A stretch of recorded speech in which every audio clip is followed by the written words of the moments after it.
Amélie sans mélo, on se retrouve aujourd'hui pour la deuxième partie de mon update lecture sur mes lectures du Sweetie Gourmet Challenge. Du coup on va parler de 4 autres lectures qui m'ont permis de valider un certain nombre de menus.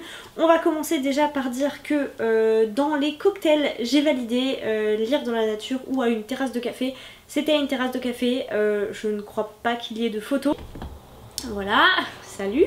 Mon chat aime s'incruster, mon chat a faim.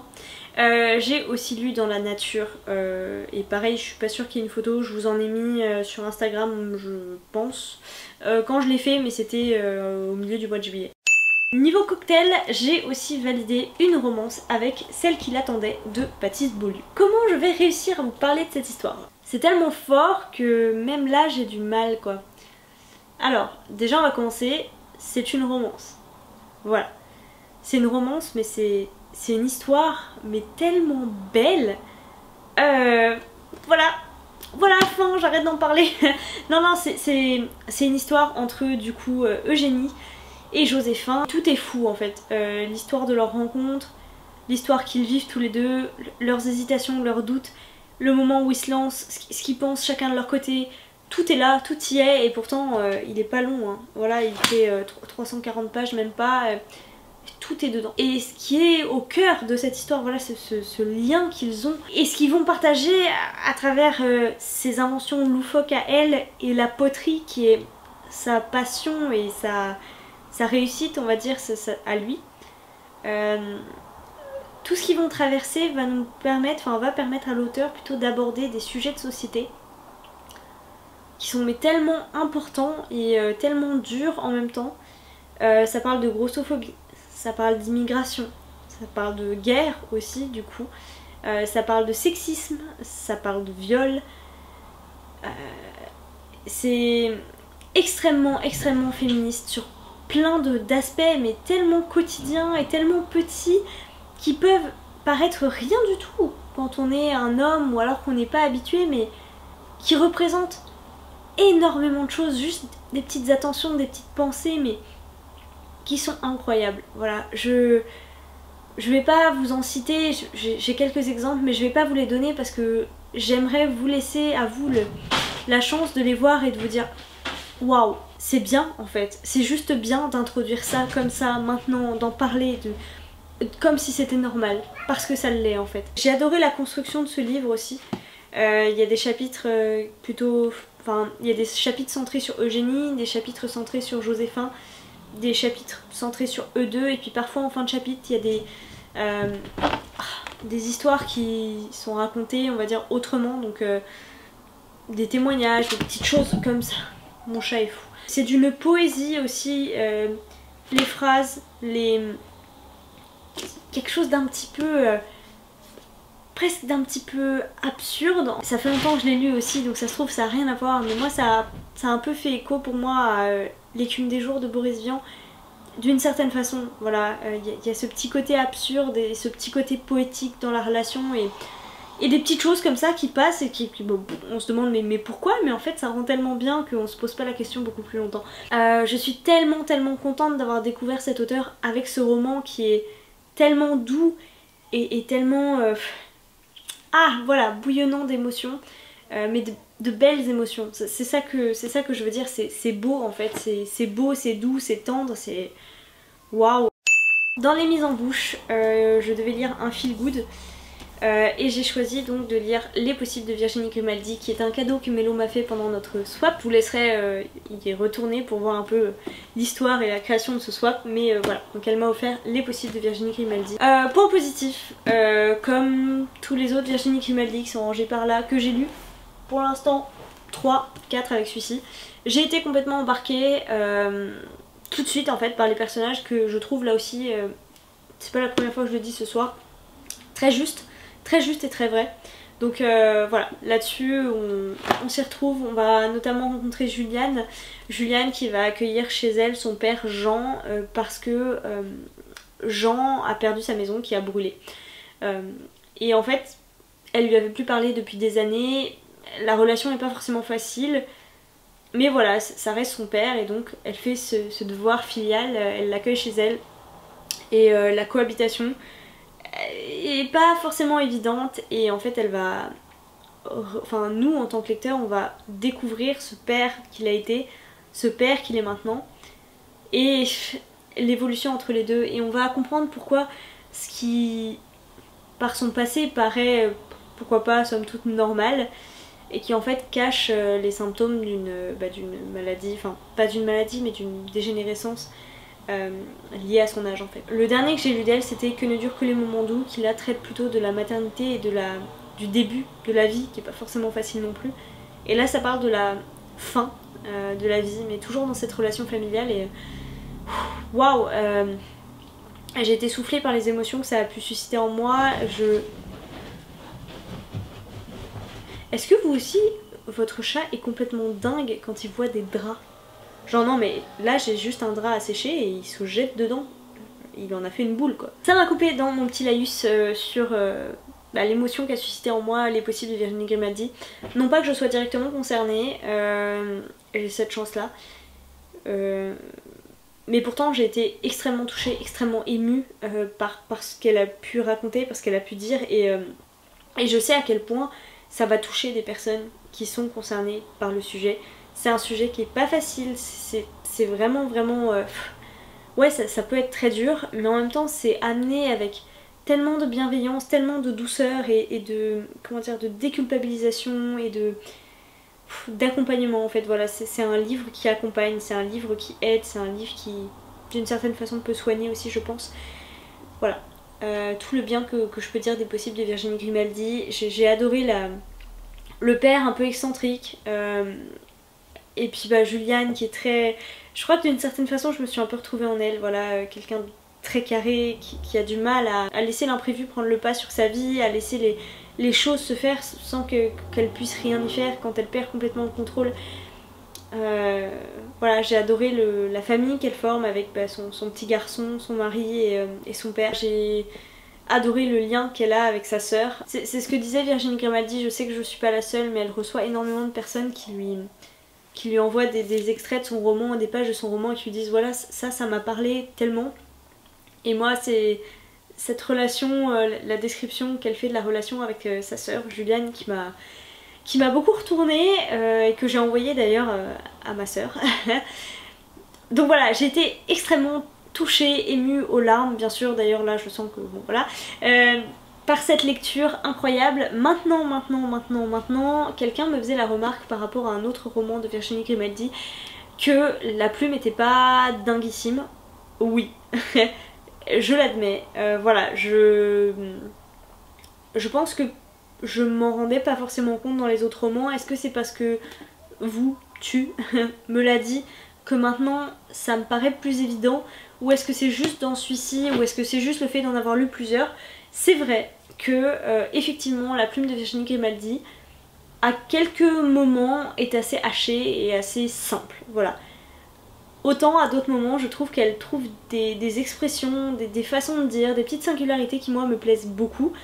Autant effectivement à plusieurs reprises, bon c'est un peu saccadé on va dire. Ça m'empêche pas de beaucoup aimer cette histoire. Et là j'y pense parce que j'ai vu ces messages, enfin j'ai vu qu'elle avait été citée dans Le Masque et la Plume sur France Inter, qui ont été absolument odieux avec ce qu'elle a pu écrire et encore une fois on ne doit pas juger une personne sur ce qu'elle lit et sur ce qu'elle apprécie. Enfin voilà, tous les goûts sont dans la nature et c'est pas parce que c'est de la littérature un peu, c'est de la littérature contemporaine, de la littérature de gare pour utiliser ce mot là, que c'est de la littérature qui vaut moins qu'une autre. Lire c'est important, peu importe ce que l'on lit et voilà, juste ce petit mot pour la défendre face à ce qui a été dit et j'ai trouvé ça vraiment dégueulasse hein, tout simplement. Donc voilà, si vous aimez, n'ayez pas honte d'aimer, voilà, il y a des choses que moi personnellement je n'aime pas, par exemple Aurélie Valognes, moi ça passe pas, Virginie Grimaldi, j'adore, voilà, chacun son style, chacun ses auteurs favoris. Dites-moi en commentaire quels sont vous, vos auteurs contemporains favoris et lesquels est-ce que vous retrouvez chaque année, avec plaisir. Après du coup ce petit point faible qui m'a un petit peu déçue, j'ai été complètement embarquée par celui-ci. Alors c'est pas mon préféré, je pense que pour l'instant mon préféré ce sera Que ne durent que les moments doux. Mais celui-ci arrive en deuxième je pense. Dans les entrées, je devais lire une lecture de l'année et j'ai choisi de lire L'île des âmes de Pier Giorgio Pulixi aux éditions Gallmeister. Il n'aura pas traîné longtemps dans ma palle puisque je l'ai reçu cet été suite à un concours organisé par les éditions Gallmeister et merci pour ce concours puisque ça m'a permis de découvrir ce roman que j'ai mis beaucoup de temps à lire, je pense presque une quinzaine de jours, ça m'a paru très long, mais j'ai adoré. Alors, je vais pas revenir dessus, ça fait vraiment penser à True Detective, que j'ai envie de revoir du coup. La couve, voilà, est absolument à tomber, et l'histoire est vraiment très sympa. Donc c'est une enquête policière qui n'est pas un one shot. Je suis quasiment persuadée qu'on aura le droit à une autre enquête avec ces personnages-ci. Il y a une ambiance très... et puis même, au-delà de juste ces personnages-ci, je dis pas qu'il y a une ouverture dans cette enquête, mais voilà, les choses sont résolues d'une certaine façon, mais pas pour tout le monde avec le même niveau d'information, voilà. Disons que nous en tant que lecteurs on s'en sort mieux que certains personnages.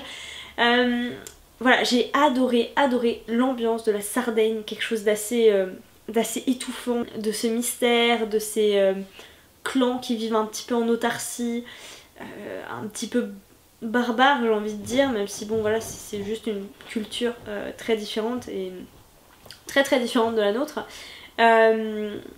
Voilà ce lien avec les origines de cette culture, les meurtres rituels, j'ai beaucoup aimé. Je trouve que les personnages sont pas mal creusés. J'ai beaucoup aimé l'histoire notamment de Eva Croce, qu'elle s'appelle, Eva Cross. La relation entre chacun des personnages est vraiment très intéressante. L'approche un peu interne dans la police avec ces deux enquêtrices, dont une qui n'a très clairement pas sa langue dans sa poche et on comprend pourquoi elle a eu des soucis avec ses collègues, et l'autre qui débarque de nulle part avec une espèce de style de gothique un peu paumé. On va apprendre à les connaître, on va les apprivoiser au fur et à mesure de cette histoire. Je pense que mon regret c'est que, alors il y a pas mal de personnages, donc on a 2-3 gros personnages centraux principaux, et puis derrière on a, je parle du côté de la police, hein, on a des personnages plus secondaires, et enfin derrière on a des personnages vraiment tertiaires. Je pense que mon regret c'est qu'on sait qu'une des deux enquêtrices, donc c'est Mara, elle a eu des soucis avec des collègues, et en fait à plusieurs reprises on fait référence à ses collègues comme un groupe en fait, et il y a cette espèce d'unité, de choses qu'on n'éclate pas, et plus d'une fois je me suis dit mais c'est un peu peut-être pas gênant à la compréhension de l'histoire, mais elle est avec ce groupe et elle doit surveiller ce groupe, mais on sait pas de combien de personnes est composé ce groupe.